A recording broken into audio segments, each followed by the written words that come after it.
it a Tuesday at 2 p.m.? Is it the ROMKids Show? Hi everyone, my name's Kieran. I'm the host of the ROMKids Show. Nice to hang out with you today. We are very excited because today we have Dr. Kim Tait from the Royal Ontario Museum, our friend, back on the show to talk about the amazing news happening on Mars right now. Last Thursday, we landed a rover on Mars named Perseverance, and a sky crane lowered it down, and it was so cool. We got footage of that coming up. But Dr. Kim Tait is on to talk about what's happening on Mars, what her role is in this, and what's the deal with life on Mars. Is it a thing? We're going to talk about that today, and we're going to talk about the sky crane.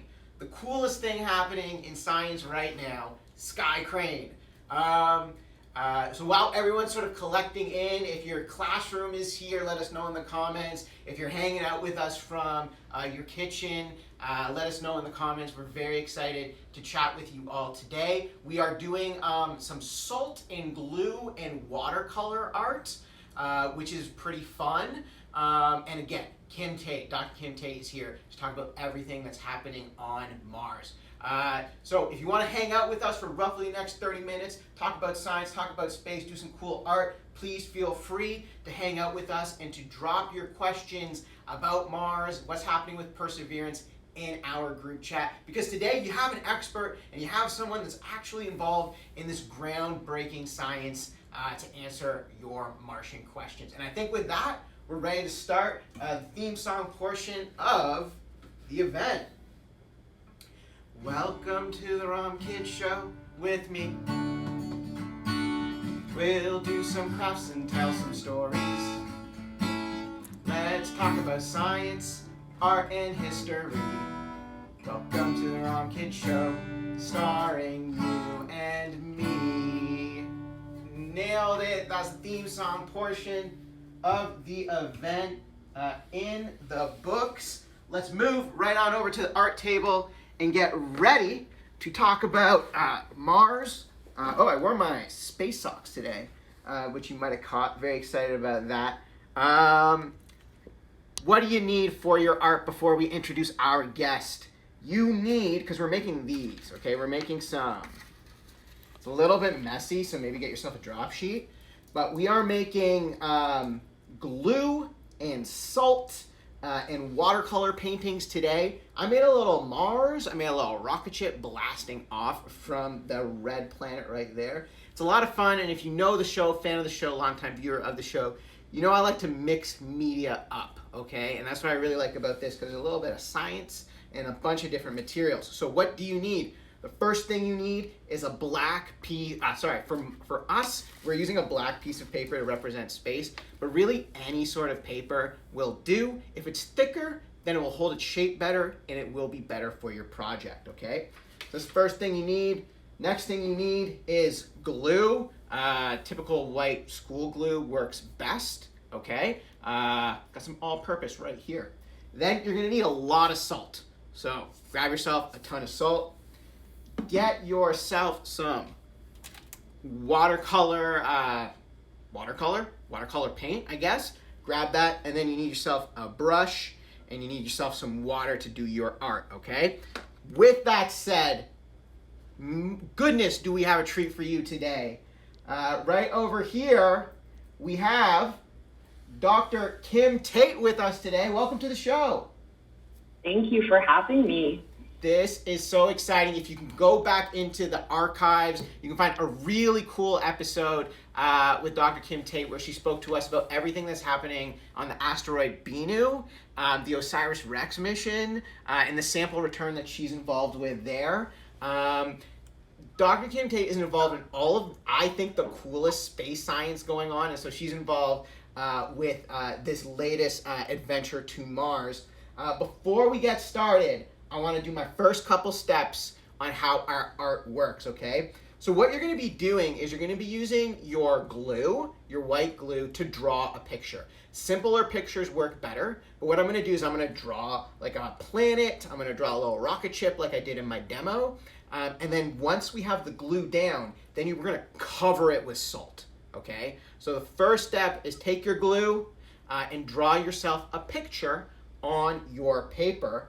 And with that, we have a lot to cover because so much started happening, so much is going on in space right now. Last Thursday, the rover Perseverance touched down on Mars. And so my first question before we get into the nitty-gritty of this really cool mission that you're involved with is, can you tell us why the planet Mars is red?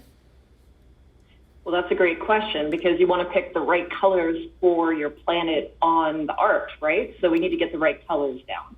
So behind me is the surface of Mars, but it's black and white because what happens when you have red hair and behind a red planet, I disappear a little bit. So, but yes, the surface of Mars is red. And the reason why it's red is because of iron. So I don't know if you have an old car, because I have an old car. And what happens to old cars is it rusts. Do you know what I'm talking about? Yeah. We got rusty, like the nice shiny cars. Look shiny. And if you looked under the paint, it would be kind of metal, like a silvery black kind of color, just like your stainless steel sink, okay? But when it starts getting exposed to oxygen over time, it actually turns red. And that is exactly what is happening on the surface of Mars. Has Mars always been red? Well, there's always been a lot of iron. We know that. I'm going to let you in a little secret. We're not totally sure. But that's what's really exciting about science is that we just take what we know and our best information at the time, but that can evolve a little bit. So what we think is actually at the beginning of Earth, we actually know in the rock record there was a time when there was a lot of iron on the surface. So I don't know if you've ever, I have a rock here. I don't know if this will show up very well because I have my background on, but I'm going to try. So this is called a banded iron formation. Okay, can you see that? Cool. So it has a bunch of red lines, it has a bunch of dark lines, and that rock actually formed on the surface of Earth about 2.4 billion years ago. Okay, so a really, really long time ago. And this is the only period of time when we had all that iron available. So all the iron that we mine for all of our cars and all of our sinks and all the things we need iron is actually from that time during the very early parts of the Earth. So we know at one point we had that going on Earth. We know that was going on at Mars. But what happens with iron over time, if you think of like a big pot of soup, all right? Mm-hmm. And if you have like heavy chunks of metal that you throw in your soup, where's it going to go? Right down at the bottom. Right at the bottom. So that's actually what's happening on the planets is that the iron is sinking to the core. And we know from geophysics, we know from we've only been 12 kilometers on the surface of our planet. Wow, that's not very far at all. It's not very far at all. And we have a lot more to explore. So we can't do that with our eyes, but we can do that with different ways of exploring our Earth. And we have good thoughts. There's an iron core of our planet. So on Mars is a little smaller. So it didn't have as much soup to get that iron to sink. So some of it just sort of stuck at the surface. And something's happened to Mars along the way. Like we think these planets kind of formed at the same time, form in the same way, but it's diverged a little bit from Earth. It looks a little different than our planet. Most noticeably, there is none of that liquid water on the surface anymore. Okay, so that brings me to like a really big question, and I think one of the reasons why Perseverance went there is there life on Mars? Was there life on Mars? What's the deal with the life on Mars question here? Well, that is the ultimate question, right? Is we're trying to understand, like if you think of like the big question out there is, we know there's life on Earth. I'm looking at it on the screen right here. So right here. So we know that is working. So where and is there life anywhere else in the universe? And so honestly, the best place to look for it would be on a planet that we know has similar formation conditions. We know there are some superficial evidence of having water, and water is one of the elements and ingredients that we need for life as we know it, right? So if you look at Jezero Crater, where the rover landed, we can see some features that looks like water was running at one point. We have like a crater that was like a bowl full of water. And right behind me, there's a deltaic delta system. So what this is like at the Mississippi Delta. We have all these sediments that are running from the higher parts of the ground that are running into the lake and depositing. So we know at some point there was liquid water on the surface. It's obviously gone. And Mars has a really thin atmosphere and it's all gone.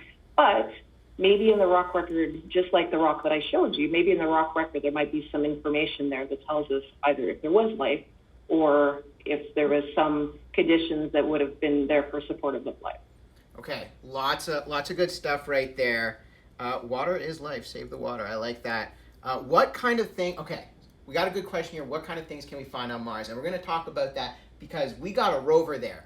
But let me do my next step. So as you can see, I drew my glue painting. Okay, the black backdrop represents space.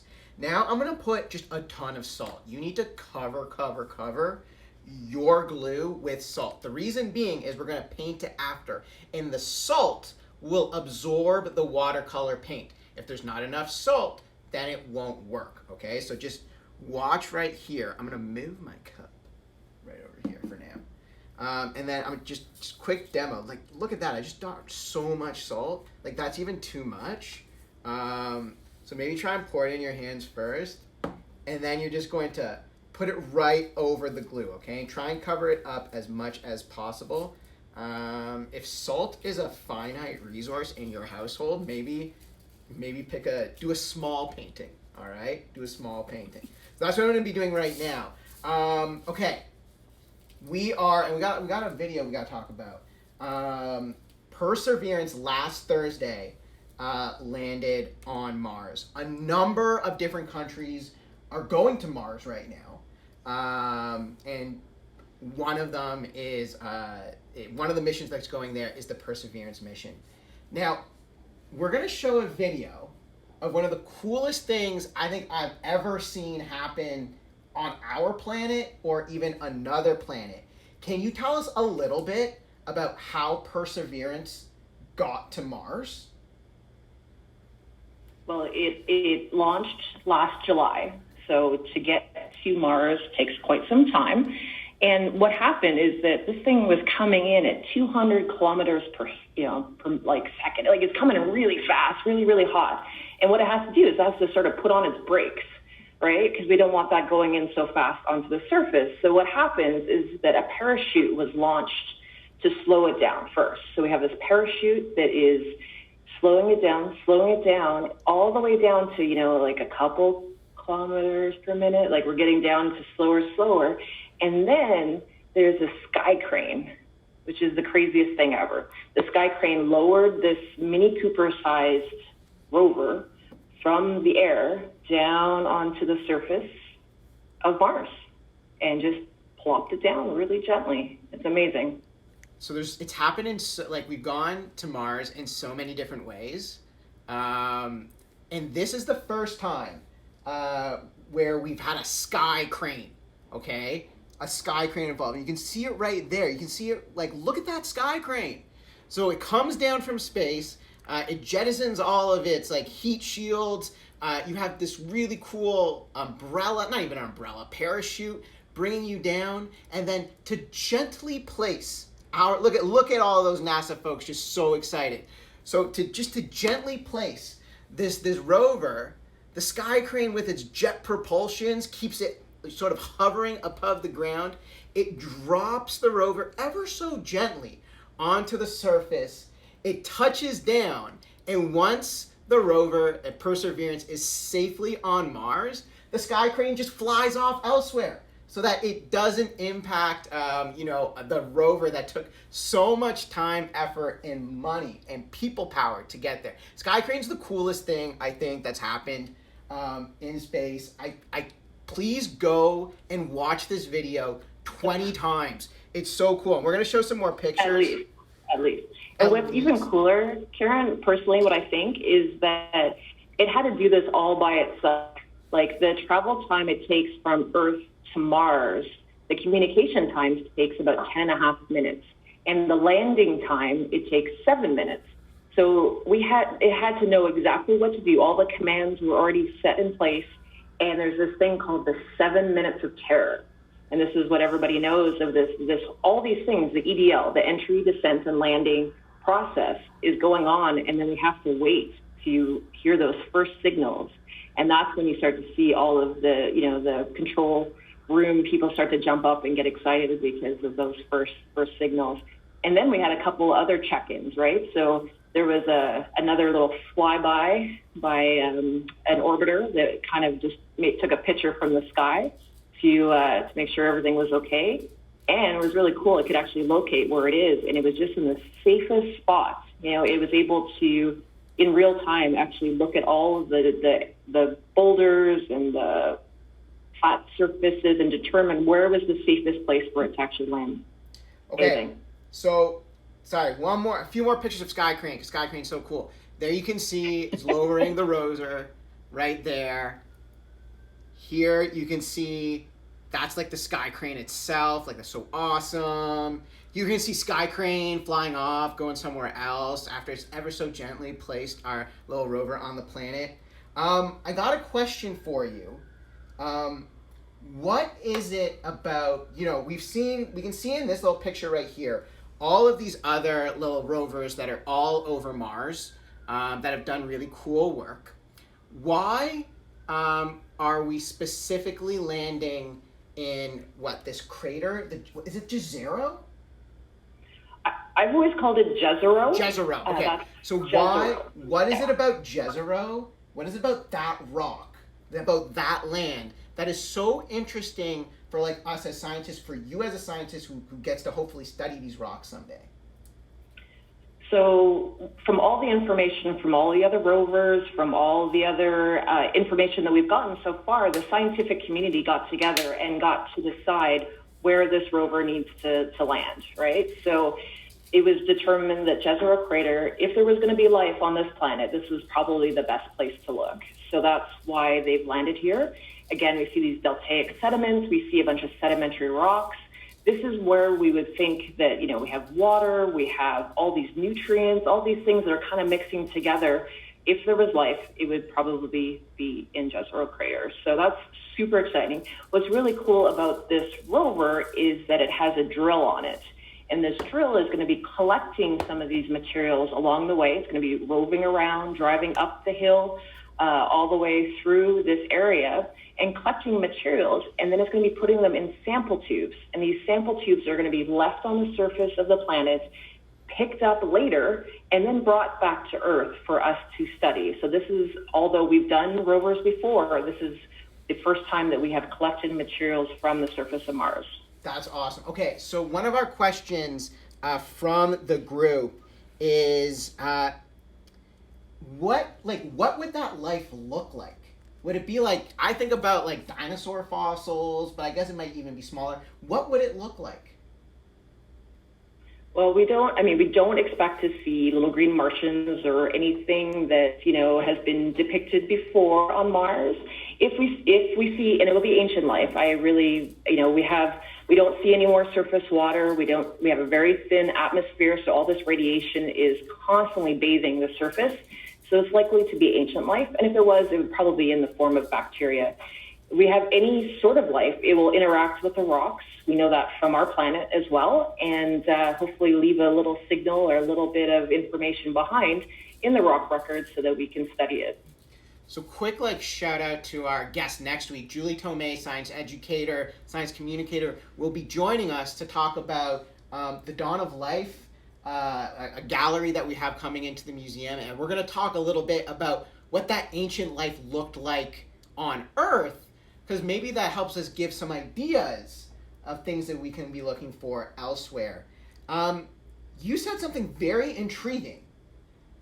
These rocks, Perseverance is going to look for some cool rocks, is then going to put them aside, but then hopefully they're going to come back to Earth? How does that happen? Well, so Perseverance, although very exciting and super cool, everybody's really happy that everything went really well on Thursday, is just the starting point of a series of events that has to happen to get materials back, probably in the 2030s. Right now, we're kind of shooting for 2031. So 2031, so not even tomorrow. It's not there's next any year. young It's not later this scientists out decade. there, they need to start getting to, do really well in science and math, study, and get ready for those materials to come back. So it's going to be super exciting. So yeah, so what's going to happen is that we have this rover going to collect some samples. Then there's going to be another launch from Europe, from the European Space Agency. They're going to go up and send a fetch rover. So this fetch rover is going to go around, pick up all the sample tubes, collect them up, and then we're going to launch off the surface of Mars. So your depiction of your salt paint there is great, because we are going to be launching off for the very first time off another planet, launching it up into space, and then there's going to be a capture of it, and then that's what's going to bring it back to Earth. So there's a lot of moving parts. There's a lot of steps that need to happen. But my role in all of this is to be thinking about those samples returning in the 2030s. So although down the road, it is super exciting, because we need to be thinking and planning now already of how we're going to keep these samples safe and how we're going to keep them stored and keep them away from Earth. That is so interesting, and I really like what you were saying at the top there. We have some classrooms tuning in right now. Hi to all of you at your class. Students today might be the scientists working along with you, 10, 15 years from now on these rocks. Okay, it would be, okay, we got one question. Let me answer this question first. Okay. We want to know, how do you safely get those samples back to Earth? And do you take any precautions? That's so interesting, because they're from an alien world. What kind of precautions do you have to take with that? So many precautions. So this is why I'm already working on it right now. So, it's 2021. So we are a decade away from these rocks potentially returning. So they have to, when they are returned, we have something called planetary protection. There is a group of people that are thinking about this constantly, about how to keep not only us safe from the samples, but the samples safe from us. We have to keep that barrier in between all of the samples. And when they return, they're going to be put in the highest biosafety laboratories known, the BSL-4, which is where we store Ebola, where we store all sorts of contagious stuff right now, and that's where it's going to stay until it's deemed either safe or it is sterilized for release. That's fascinating. Like, just to keep everything safe is so important.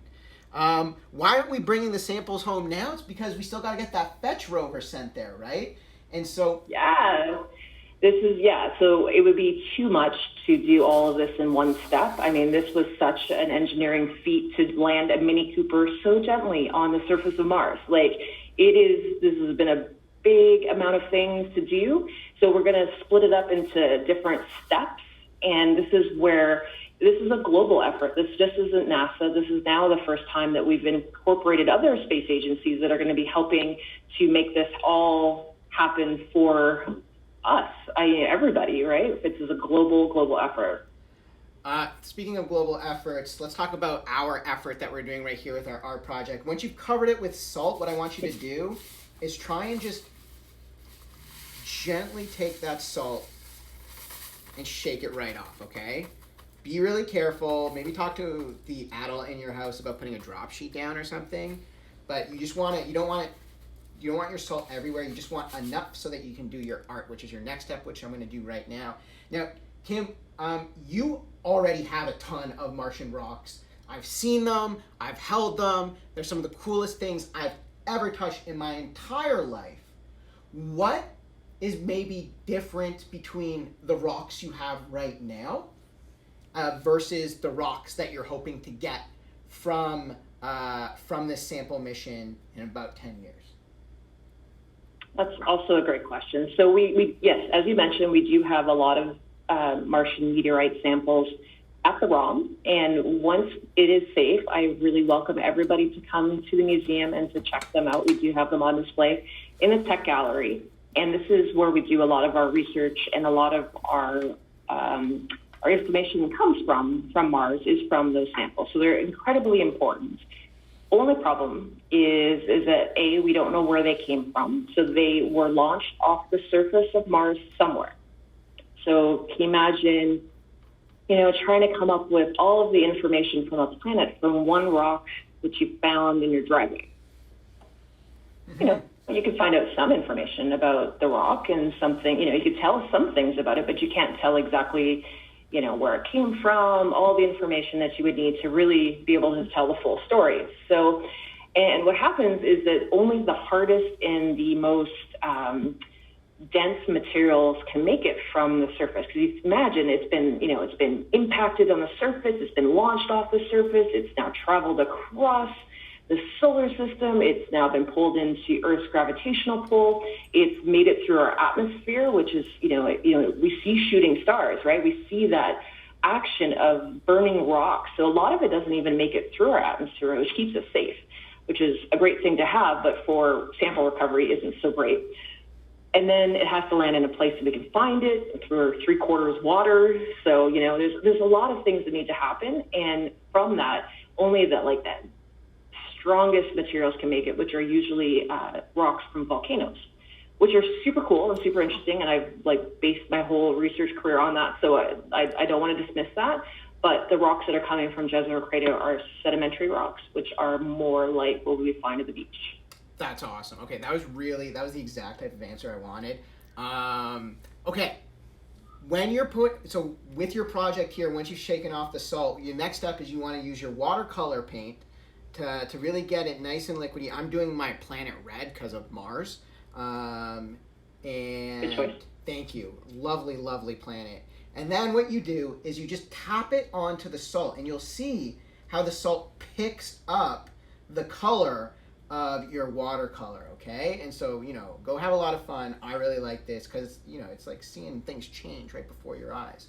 Okay, we did have a question from our audience about the different settings. Like, do you have to keep it cold or warm when it comes back to Earth? I guess, what tools are you going to be using to study these fascinating rocks?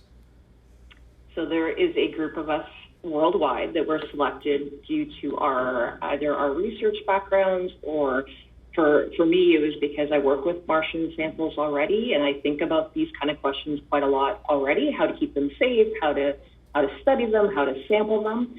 But we are coming up with a whole list of instruments that we will need it's called the Sample Receiving Facility, the SRF. And we do this together, and we're still coming up with a list because we want to make sure that we have enough instrumentation to be able to study them and to get sort of that first information to make it available to the scientific community around the world for their own laboratories. So there is a lot of things that we need to think about, but we're going to keep them at room temperature because, quite frankly, the temperature range on Mars is so wild. We have super, super cold, it gets hot, it's diurnal, it's changing constantly from day to night as the sun comes out. So keeping them cold isn't necessarily the best, but if we do find some ancient life or we find something that is of interest, there is the possibility of freezing them if we need to. So we will have those capabilities available. That's awesome. I guess I'm really excited for your first time that you get to be in a room with these samples to do your science. Wrapping up, we got maybe 2 questions left here. What is the best case scenario for you of finding something? What are you hoping to find in these samples when they get back to your lab? That's a great question because, I'm not a biologist. That is not my background. So I, personally, I'm more interested in about how the planet formed. Those are the questions that I ask. I want to know what happened to the terrestrial planets like Earth. What happened in the beginning? We can read a lot about the rock record on Earth, but we can only go back to 3.8, 3.9 billion years. We're missing 500 million years of the story. That's missing the first 3 chapters of the book, right? That's where the plot develops. That's when we introduce the characters. That's all the good stuff at the beginning. So I want those first 3 chapters. That's what I'm interested in most. I think if you ask the whole scientific community, of course, it was, is there life? That would be the big, big question everybody wants to know. So I like that. The first 3 chapters of the book. That's a really. You always come up with these great analogies. We have one of our friends wants to see the Martian rocks that you already have, but I know you're not at your lab. But can you tell us a little bit about the ones that you have? We have a really large collection, right? We do. We've been really focusing on building the Martian collection because I think it's so important to not only to science, but for people to come and see. Because I think over the next decade, with Perseverance sending back all this information, I think there'll be new discoveries, quite regularly. And so I think there's going to be a lot of questions that are going to be posed that, we're going to find things that we didn't expect. Like that's what's so great about this is that we don't totally know what we're going to expect. So I do invite you guys to come down to the museum as soon as we can. Like I can't wait for those doors to open again and welcome you guys to the tech gallery where we have some great specimens that you can look at. We have one that's almost 3 kilograms, so we have quite a substantial size of material to look at. It's probably I don't want to toot your own horn or anything, but I think it's the best Martian collection to look at in the world. So come to the ROM, come have a look, come look at Mars, and keep posted on the news because I think there's going to be some really.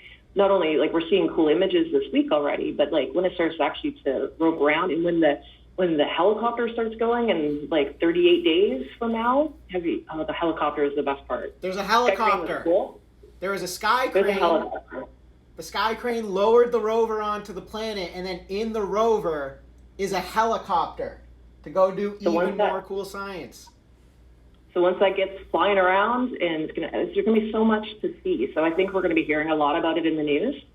So once that happens, we're going to start looking at the rocks again, maybe in a different way. Okay, we're wrapping up here. This has been so cool, learning so much. By the way, this is the first photo that Perseverance took on Mars. You can see it right there. Look at that. That's awesome. And then here's another photo I think is really cute. It's when you have your phone and you just kind of you don't even know you've taken a pic, or you give your phone to your kid and then your kid is just taking random pics. This rover just took a pic of its wheel. Look at that. I think that is very cute. Okay, my final question for you is, I'll say it, world's best collection of another planet on Earth is with Dr. Kim Tait in our Martian collection. Involved with the OSIRIS-REx mission to get samples from an asteroid to study those. You're hopefully going to be able to study some rocks on a sample return mission from Mars. What is the next? How do you top all of this? What's something else coming up for you that's really exciting? That's a good question. I don't know. I just look forward to getting back to the museum. Is that the most boring answer ever? But I just look forward to getting back to some sort of normalcy where we can start to interact with the public again a little bit more regularly and talk about science and look at the rocks. I haven't seen the Martian rocks in a while, so it would be nice to get back to the collections and start thinking about them again. I love that. Folks, there you have it. Dr. Kim Tait with us talking about the Perseverance mission, getting some Martian rocks sent back to Earth. In roughly 10 years' time, she will be studying the rocks that Perseverance is finding right now. NASA has an exceptional webpage on this, so go there. There's lots of tools that you can use to explore the rover, and lots of images. They already have something like 9,000 images up, so do that. And please watch the sky crane drop the rover at least 20 times. It is so worth it.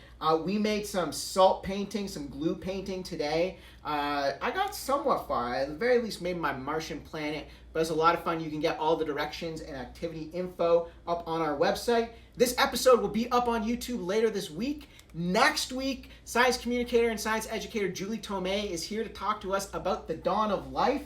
And very interestingly, Dr. Kim Tait was talking about how we want to learn about those first couple of chapters, about the formation of planets and really what leads to that life that we get later on. So a nice segue to next week too. And that's it. Thank you so much, everyone. Dr. Kim Tait, thank you for joining us. My pleasure. Thanks for having me. This was so fun. We'll see you next Tuesday at 2 p.m. Bye, friends. Stay safe. Wear a mask. We love you. Bye, everyone.